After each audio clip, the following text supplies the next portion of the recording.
कभी जिन हाथों ने एक दूसरे की हथेली थामकर वक्त से जिद की थी कि साथ रहेंगे चाहे हालात जैसे भी हों, आज उन्हीं हाथों के बीच खामोशी की एक ऐसी दीवार खड़ी हो चुकी थी जिसे तोड़ने की हिम्मत न वक्त में थी न हालात में। बस एक उम्मीद थी जो सालों बाद फिर उसी मोड़ पर ले आई थी जहां कभी साथ चला करते थे। विक्रम उस दिन किसी पुराने क्लाइंट से मिलने गया था। काम छोटा था पर लोकेशन पुरानी, वही मोहल्ला जहां बरसों पहले वो अपनी पत्नी संगीता के साथ चाय पीने आता था। गलियां तो अब भी वही थी, लेकिन दुकानों के नाम बदल गए थे, कई दीवारें फिर से रंग ली गई थी, मगर कुछ यादें आज भी उन ईंटों में चुपचाप दबी हुई थी। कार से उतरकर विक्रम जैसे अतीत में उतर गया हो। चलते चलते जब वो नुक्कड़ तक पहुंचा तो उसकी नजर एक छोटी सी दुकान पर पड़ी। एक और लकड़ी का ठेला जिस पर आम, केले, संतरे और कुछ सब्जियां रखी थी। दूसरी तरफ एक पुराना गैस चूल्हा जिस पर चाय खौल रही थी। बगल में 2 बेंचें, एक लोहे की पेटी और पास रखे थे कुछ गिलास और कपड़े का झोला। उस पूरे सेटअप के बीच एक औरत खड़ी थी, सांवली सी, पसीने से भीगी पेशानी, माथे पर एक बड़ा तिल और हाथों में चाय की केतली। वो कभी चाय छानती, कभी फल झाड़ती, तो कभी किसी ग्राहक से कहती, क्या दूं साहब, चाय या फल? विक्रम के कदम वही रुक गए। वो चेहरा, वो चाल, वो माथे का तिल, सब कुछ पहचानने जैसा था, पर यकीन करने जैसा नहीं। वो संगीता थी, वही संगीता जिससे उसने कभी 7 फेरे लिए थे, वही संगीता जिससे वादा किया था, तेरे बिना अधूरा हूं मैं। और आज वो धूप में खड़ी एक चाय और फल की दुकान चला रही थी। शायद जिंदगी के हालात से लड़ती हुई, शायद अपनी बेटी के इलाज का बोझ उठाती हुई, और सबसे ऊपर शायद अपने स्वाभिमान को बचाने के लिए हर सुबह खुद से एक नई जंग लड़ती हुई। विक्रम के होंठ सूखने लगे। उसने तुरंत जेब से रुमाल निकाला और चेहरा ढक लिया। अब वो पहले जैसा नहीं रहा था। चेहरा भर गया था, रंग साफ था, कपड़े महंगे थे और चाल में रुतबा आ गया था। लेकिन उस एक पल में, उस एक औरत के सामने खड़े होकर वो फिर वही विक्रम बन गया था जो कभी संगीता की हर बात उसकी आंखों से पढ़ लिया करता था। वो कुछ देर चुपचाप खड़ा रहा। भीड़ थी, लेकिन आवाजें सुनाई नहीं दे रही थी। सिर्फ एक शोर था अंदर से उठता हुआ। संगीता अपने काम में लगी रही। उसकी आंखों में थकान थी, पर इरादों में अब भी कोई समझौता नहीं था। विक्रम ने खुद को संभाला और धीरे धीरे उसके पास पहुंचा। थोड़ा साइड में खड़ा हुआ। संगीता ने बिना देखे पूछा, क्या लेंगे साहब, चाय या फल? विक्रम की आवाज कांप रही थी, लेकिन उसने खुद को रोका। एक कड़क चाय और कुछ आम दिखा दीजिए। संगीता ने चाय छाननी शुरू की और झोले से आम की टोकरी निकाली। विक्रम की नजर उस टोकरी के पास रखी एक पुरानी तस्वीर पर पड़ी जिसमें एक मासूम बच्ची की मुस्कुराती सी झलक थी। कमजोर चेहरा, लेकिन चमकती आंखें, जैसे अब भी किसी को पापा कहने की आस हो। वो ठिठक गया। वो तस्वीर उसकी रग रग में उतर गई थी, लेकिन उसने अभी खुद से कुछ नहीं कहा। न सामने आने की हिम्मत की, न कुछ पूछने की। सिर्फ इतना बोला, ये आम कैसे दिए? संगीता बोली, सुबह ही लाई हूं साहब, मीठे हैं, मुरझा गए हैं थोड़ा, 100 रुपए किलो, खाकर देख लीजिए। विक्रम बोला, सारे दे दो। संगीता थोड़ी चौंकी, फिर मुस्कुराई नहीं, बस झट से तोलने लगी। 8 किलो है, 800 रुपए होंगे। आप सब ले रहे हैं तो 640 रुपए दे दीजिए। विक्रम ने चुपचाप जेब से 2 500 रुपए के नोट निकाले और पकड़ा दिए। फिर मुड़ने लगा। तभी पीछे से आवाज आई, साहब 200 रुपए ज्यादा दे दिए, भीख नहीं चाहिए। विक्रम वही रुक गया। संगीता पास आई, उसके हाथ में 200 रुपए रखे और फिर उसी ठहरी हुई आवाज में बोली, इज्जत बचाने को ये दुकान है, कमजोर नहीं हूं। विक्रम की आंखें भर आई। वो कुछ पल चुप रहा, फिर अपनी कांपती आवाज में बोला, तुम्हारा पति कुछ नहीं करता क्या? संगीता ने एक गहरी सांस ली, फिर चाय की केतली रखते हुए बोली, 12 साल पहले तलाक हो गया साहब। विक्रम का दिल जैसे किसी ने निचोड़ लिया हो। वो एक पल के लिए थम गया, फिर अपने झोले को संभालता हुआ धीमे धीमे उस दुकान से हटने लगा। पर उसकी आंखें अब भी उस तस्वीर पर अटकी थी, जिसमें वो चेहरा था जो आज भी शायद उसे पहचान सकता था। संगीता अब आम समेट रही थी, गैस का चूल्हा बंद कर चुकी थी, झोले में बचे हुए फल रखे, और फिर उसी थके हुए ढंग से वो दुकान की पेटी उठाकर चल पड़ी। विक्रम अब भी थोड़ी दूरी पर खड़ा था, उसके हाथ में झोला था, लेकिन दिल में एक बवंडर। उसने खुद से पूछा, क्या वो मेरी बेटी थी? क्या मैंने सच में सब कुछ खो दिया? वो ज्यादा सोच नहीं पाया, बस उसके कदम खुद ब खुद संगीता के पीछे चल पड़े। वो गली तंग थी, बिजली के झूलते तार, छतों से टपकती बूंदें, दीवारों पर नाम मिटे हुए पोस्टर, और हर दरवाजे पर थकी हुई जिंदगी। लेकिन संगीता जहां जाकर रुकी वो घर अलग था। एक छोटा सा टूटा फूटा मकान, जिसके सामने बरामदे में 2 खटिया पड़ी थी। एक खटिया पर एक बूढ़ी औरत, सूखे हाथ पैर, धनसी आंखें, वो चुपचाप आकाश की ओर देख रही थी। दूसरी खटिया पर एक 10 की लड़की, कमजोर, सावली, सूनी आंखें, बिखरे बाल।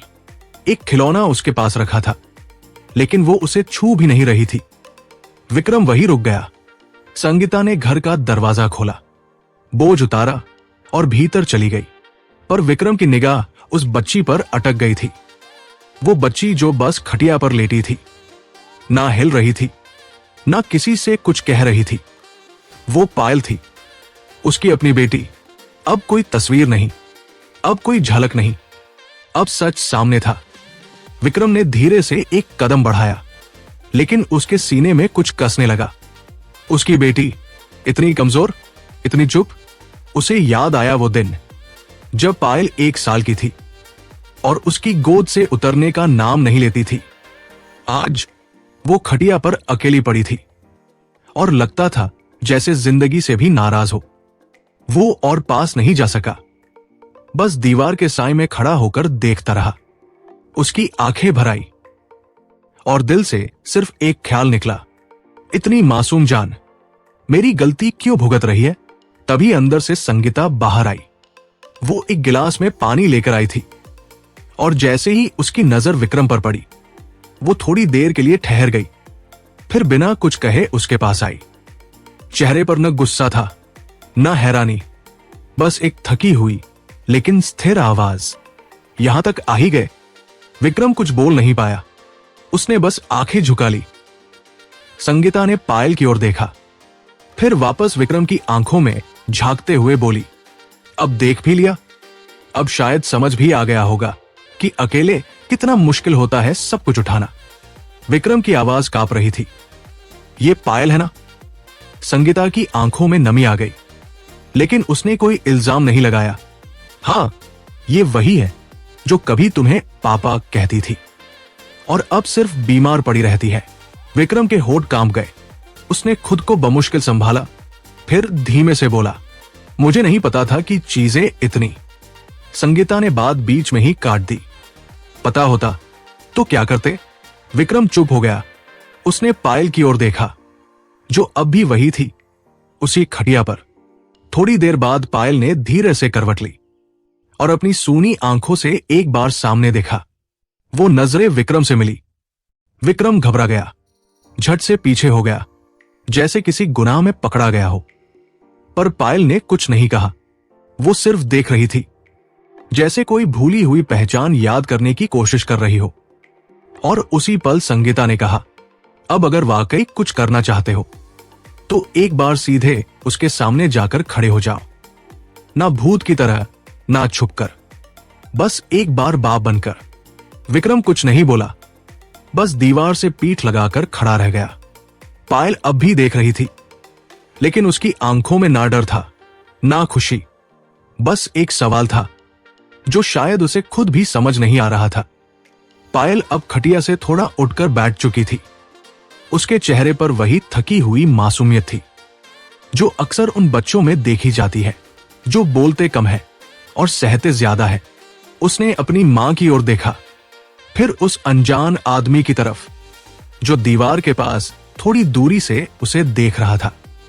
वो आदमी जिसकी आंखों में डर भी था, पछतावा भी और एक अनकही पहचान की उम्मीद भी। संगीता खामोशी से पायल के पास गई, धीरे से उसके सिर पर हाथ फेरा और बहुत हल्के स्वर में कहा, बेटा, ये तुम्हारे पापा है। पायल कुछ नहीं बोली, बस आंखें उठाकर विक्रम को देखा, फिर नीचे देखती रही। विक्रम अब खुद को रोक नहीं पाया। वो धीरे धीरे आगे बढ़ा और पायल के सामने जमीन पर घुटनों के बल बैठ गया। उसकी आंखों से आंसू बहने लगे। कांपती आवाज में उसने कहा, मैं बहुत सालों तक चुप रहा बेटा। बहुत बड़ी गलती कर दी मैंने। तुम्हें भी छोड़ दिया, तुम्हारी मां को भी, और खुद को भी खो बैठा। पता नहीं अब हक रह गया है या नहीं, पर क्या तुम बस एक बार मुझे माफ कर सकते हो? पायल की आंखों में सीधा गुस्सा नहीं था, लेकिन कोई भाव भी नहीं था। बस एक खालीपन था जो कह रहा था, इतने साल कहां थे पापा? कुछ पल खामोशी रही, फिर पायल ने धीरे से हाथ बढ़ाया और विक्रम के आंसुओं से भीगे चेहरे को छुआ। कोई शब्द नहीं निकले उसके होठों से, पर स्पर्श में वो सब था जो एक बच्ची ने कभी कह नहीं पाया था।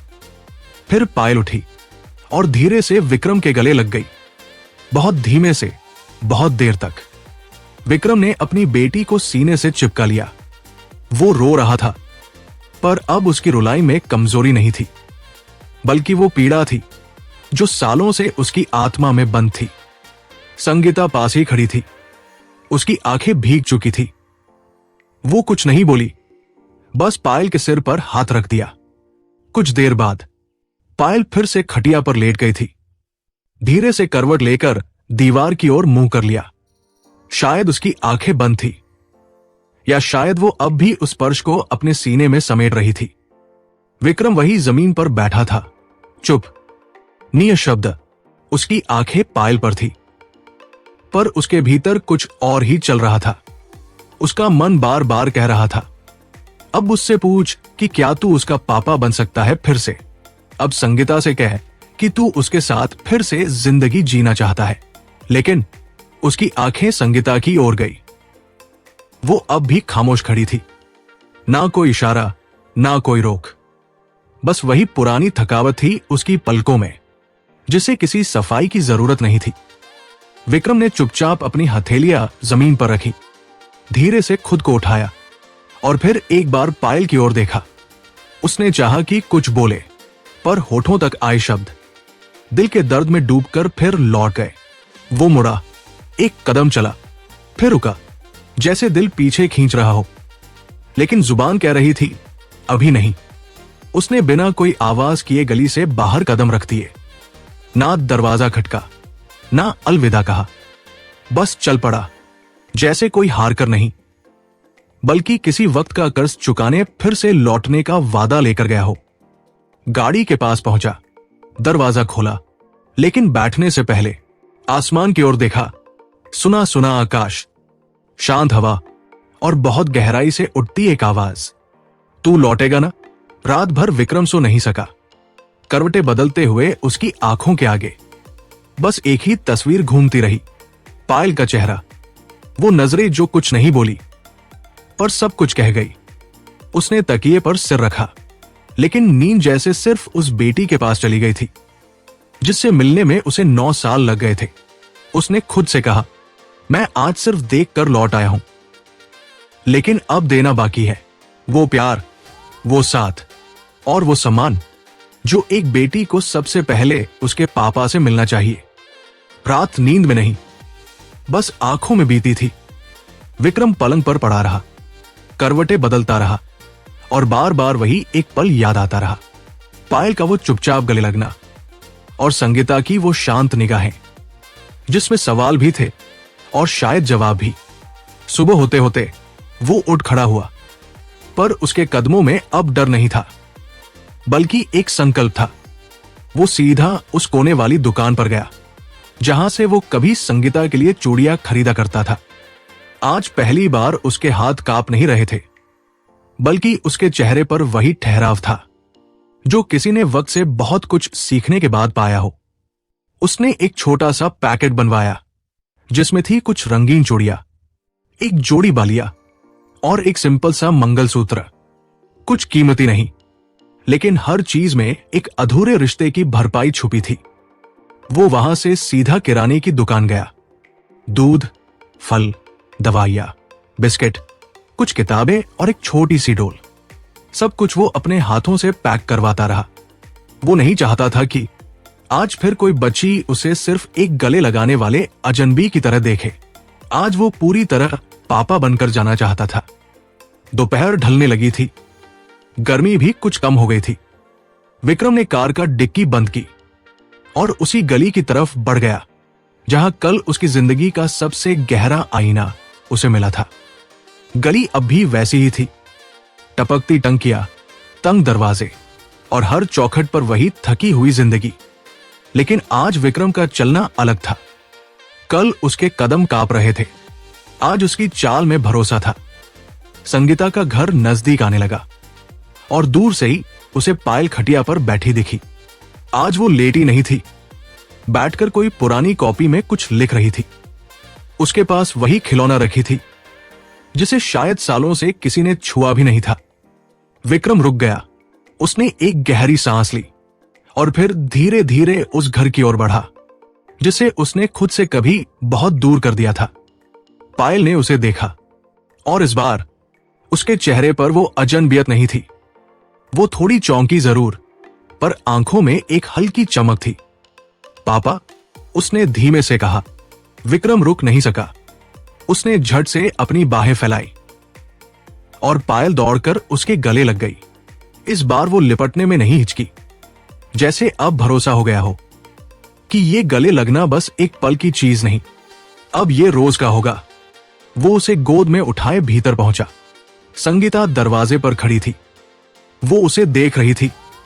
ना मुस्कान थी, ना सवाल, बस इंतजार का सन्नाटा था उसकी आंखों में। विक्रम ने पायल को खटिया पर बैठाया, फिर डिक्की से लाया थैला खोला। दवाइयां, दूध, किताबें, फल, खिलौने, सब कुछ निकालकर एक एक करके सामने रख दिया।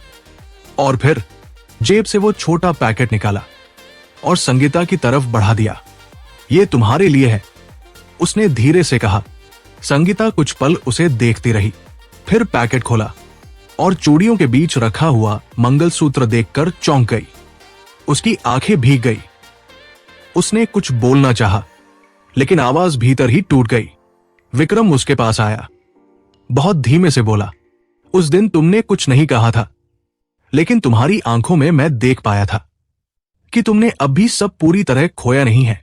अगर माफ कर सको तो इस बार सिर्फ मेरी बेटी को नहीं, मुझे भी अपना बना लो। संगीता कांप रही थी। उसने हाथ बढ़ाया, मंगलसूत्र थामा और बहुत देर तक उसे देखती रही। फिर धीरे से कहा, अगर आज के बाद फिर वही गलती की तो ये चूड़ियां फिर कभी नहीं पहनूंगी। विक्रम की आंखें भर आई। उसने सिर झुका लिया और बस इतना कहा, इस बार तुमसे नहीं, अपने आप से भी कोई झूठ नहीं बोलूंगा। उस शाम विक्रम पहली बार उस घर में ठहरा जहां कल तक वो चुपचाप खड़ा रहता था, और आज उसी घर के अंदर से पायल की खिलखिलाहट सुनाई दे रही थी। संगीता रसोई में थी, चूल्हे पर चाय चढ़ी थी और गैस की धीमी आवाज के साथ चूड़ियों की छनक भी गूंज रही थी। वो मंगलसूत्र अब उसकी गर्दन में था, जिसे सालों पहले आंसुओं में बहा दिया गया था।